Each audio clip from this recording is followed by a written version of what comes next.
Welcome to நம்ம இ-சேவை channel. நம்ம இ-சேவை சேனல்ல இன்னைக்கு என்ன டாபிக் பத்தி பேச போறோம் அப்படின்னு பார்த்தீங்கன்னா, காசி தமிழ் சங்க சார்பில வந்து ஃப்ரீ டூர் வந்து கூட்டு போறோம்ன்னு சொன்னாங்க இல்லையா? அதுக்கு வந்து மெயில் கன்ஃபர்மேஷன் வந்து இன்னைக்கு வந்திருக்குது.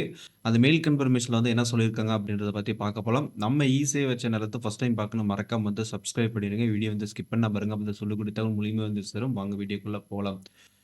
காசி தமிழ் சங்கத்தில சார்பில வந்து வந்து 3வது முறை கூட்டிட்டு போறாங்க. ஃபர்ஸ்ட் டைமு, செகண்ட் டைம் வந்து பார்த்தோன்னா, என்ட்ரன்ஸ் ஃபீஸ் மட்டும் கட்டிட்டு, அத வந்து ரீஃபண்ட் வாங்கிட்டு, அதுக்கப்புறம் வந்து கூட்டிட்டு போனாங்க ஃப்ரீயா. இதுக்கு இப்ப வந்து 3வது டைம் என்ன பண்றாங்க அப்படின்னு பார்த்தீங்கன்னா, வினாடி வினால வந்து பங்கேற்கணும் அப்படின்ற விஷயத்த சொன்னாங்க. இது வந்து சண்டே வந்து நெறைய பேர் அட்டெண்ட் பண்ணீங்க. நெறைய பிரச்சனைகள வந்து சந்திச்சீங்கன்னு நெறைய பேர் சொன்னீங்க. இப்போ வந்து நெறைய பேர் வந்து மெயிலே வரல ப்ரோ, மெயில் கன்ஃபர்மேஷன் வரல. என்ன பண்றது அப்படின்னு சொல்லிட்டு நெறைய பேர் வந்து ஒரு மனக்குழப்பத்திலே இருந்தீங்க இல்லையா? இப்போ வந்து ஒரு மெயில் கன்ஃபர்மேஷன் வந்து குடுத்துருக்காங்க.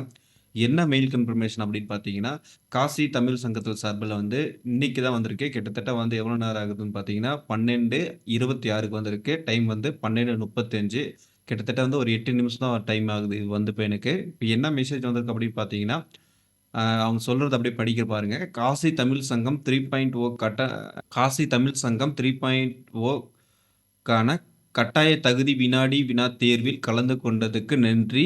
அடுத்த சுற்று கணினி அடிப்படையிலான ரேண்டம் தேர்வுக்கு கம்ப்யூட்டர் பேஸ்ட் ரேண்டம் செலக்ஷன் உங்கள் விண்ணப்பம் சமர்ப்பிக்கப்பட்டுள்ளது என்பதை உங்களுக்கு தெரிவிக்க விரும்புகிறோம்.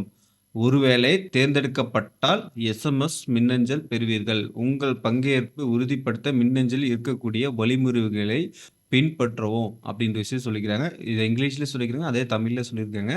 இது வந்து பார்த்தோன்னா, நாம வந்து அன்னைக்கு வெற்றிகரமா சமர்ப்பிக்கப்பட்டதுல வந்து பார்த்தோன்னா, நம்ம வந்து ஃபர்ஸ்ட்டு சுற்றுல வந்து நம்ம வந்து தேர்ச்சி பெற்றுட்டோம். இப்ப வந்து என்னன்னா, நான் சொன்னேன் இல்லையா? ஒரு 10,000 பேர் எழுதுறாங்க. அதுல வந்து 10,000 பேர் பதிவு பண்றாங்க. அதுல வந்து ஒரு 7,000 பேர் வந்து இன்டர்வியூ அட்டெண்ட் பண்றாங்க. அதுக்கான தகுதி சுற்று வந்து பார்த்தீங்கன்னா, ஒரு 8லருந்து உள்ள 7 மார்க் மேல இருக்கிறவங்களுக்கு வந்து பார்த்தா, தகுதி சுற்றுன்னு ஒண்ணு சொல்லியிருப்பாங்க இல்லையா? அந்த தகுதி சுற்றுக்கான வேலை வந்து நடந்திருக்கும். அதுல வந்து நம்ம வந்து தேர்வு பட்டுட்டோம் அப்படின்றதுக்காக தான் சொல்ல வராங்க. அடுத்தது என்னன்னா, கணினி அடிப்படையில் தேர்வு, ரேண்டம் தேர்வு. இப்ப வந்து அ இப்ப குலுக்கல் போட்டு 10 பேர் எடுக்குறோங்களா, அந்த கான்செப்ட் தான். இது வந்து குலுக்கல் முறையில தேர்ந்தெடுத்துட்டு, நம்மளுக்கு வந்து கன்ஃபர்மேஷன் வந்தா மட்டும் மெயில்ல வந்து உங்களுக்கு கன்ஃபர்மேஷன் குடுப்பாங்க. எஸ்எம்எஸும் குடுப்பாங்க அப்படின்ற விஷயத்த சொல்லியிருக்காங்க. இதுதான் வந்து அவங்க வந்து இப்ப சமீபத்தில குடுத்துருக்க மெயிலு. இது வந்து நெறைய பேருக்கு வந்து ஒரு சில நாளைக்கு முன்னாடி நேத்து கூட வந்திருக்கலாம். இல்ல முந்தா நாள் வந்திருக்கலாம். இன்னைக்கு கூட வந்திருக்கலாம். இன்னும் வரக்கூடிய டைம்ல கூட வரலாம். ஆனா இதெல்லாம் முடிஞ்சதுக்கு அப்புறம் தான் வந்து செலக்ஷன் லிஸ்ட் வரும். ஆக்சுவலி வந்து 13ஆம் தேதி வந்து பார்த்தீங்கன்னா, டூர் போற மாரி இருக்குது. கிட்டத்தட்ட வந்து 7ஆம் தேதி இன்னைக்கு வந்திருக்கு மெயில் கன்ஃபர்மேஷனு.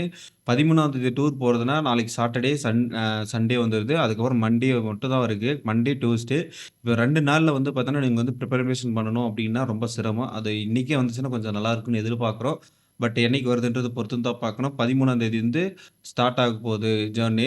13ஆம் தேதி வந்து 2 ட்ரெயின் போகுது. 16ஆம் தேதி 1, 17ஆம் தேதி 1 ஒரு ட்ரெயின் போகுது. 19ஆம் தேதி இதுல வந்து அவங்களே ஷெட்யூல் போடுவாங்க. உங்களுக்கு வந்து எந்த ட்ரெயின் வந்து வருது அப்படின்னு சொல்லிட்டு. நீங்க அப்ளை பண்ணும்போது எந்த இடத்துல வந்து லொகேஷன் போட்டிருக்கீங்களோ, அந்த லொகேஷன் பேஸ் தான் வந்து உங்களுக்கு வந்து ஷெட்யூல் போடுவாங்க. நீங்க வந்து 13ஆம் தேதியே ஸ்டார்ட் ஆயிரணும் ப்ரிப்பேரா இருக்கணும். நீங்க செலக்ஷன் ஆயிட்டீங்கன்னா, 13லேருந்து ஸ்டார்ட் ஆயிட்டு 19க்குள்ள இருக்கணும். இதுவும் இன்னொரு விஷயத்த சொல்லிக்கிறாங்கன்னா, இது வந்து தேர்ந்தெடுக்கப்படும் மற்றவங்களுக்கு மட்டும் தான் இது மின்னஞ்சல் வரும்னு சொல்லிக்கிறாங்க. மத்தவங்களுக்குள்ள வந்து எந்த அறிவிப்பு வராது அப்படின்ற மாரி சொல்லியிருக்காங்க. இது ஒரு வருத்தத்துக்குரிய விஷயம் தான். ஏன்னா வந்து எல்லாருமே இதுக்காக வெயிட் பண்ணிட்டு இருக்கிறோம். ஒரு ஜெனரலா ஒரு இன்ஃபர்மேஷன் வந்து செலக்ஷன் ஆனவங்க மட்டும் வந்து அஃபிஷியலா அறிவிச்சுட்டாங்கன்னா, கண்டிப்பா அது ஈஸியா இருக்கும். ஒரு வெப்சைட்ல பார்த்துட்டு நம்ம வந்து அத பத்தி நம்ம வந்து மத்தவங்கலாம் விலகிரலாம்.